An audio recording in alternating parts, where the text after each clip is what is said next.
શરૂઆત કરીએ સોમનાથથી તો પ્રથમ જ્યોતિર્લિંગ સોમનાથ મહાદેવ મંદિરે ચાલી રહેલા સોમનાથ સ્વાભિમાન પર્વના પ્રથમ દિવસે પીએમ મોદીએ સોમનાથમાં વીવીઆઈપી ગેસ્ટ હાઉસમાં સોમનાથ ટ્રસ્ટની બેઠકની અધ્યક્ષતા કરી હતી।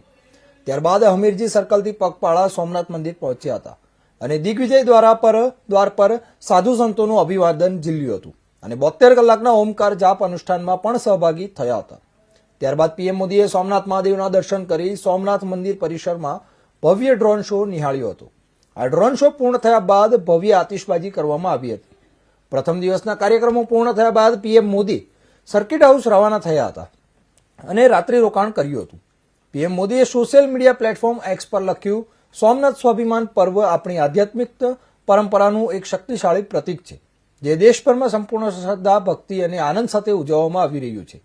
આ સંદર્ભમાં તમને આવતીકાલે સોમનાથ મંદિરમાં ઓમકાર મંત્રના દિવ્ય જાપમાં ભાગ લેવાનો લહાવો મળશે।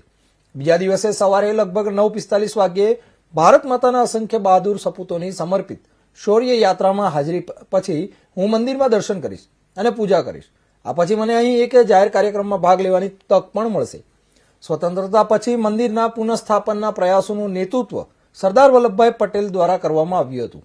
આ પુનર્જીવન યાત્રામાં એક મહત્વપૂર્ણ સીમાચિહ્ન રૂપ 1951માં આવ્યું જ્યારે પુનઃસ્થાપિત સોમનાથ મંદિરને તત્કાલીન રાષ્ટ્રપતિ ડોક્ટર રાજેન્દ્ર પ્રસાદની હાજરીમાં તેની ભક્તો માટે સત્તાવાર રીતે ખુલ્લું મૂકવામાં આવ્યું હતું।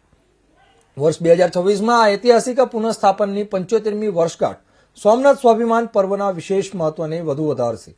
આ કાર્યક્રમમાં દેશભરમાંથી સેંકડો સાધુ સંતો ભાગ લેશે।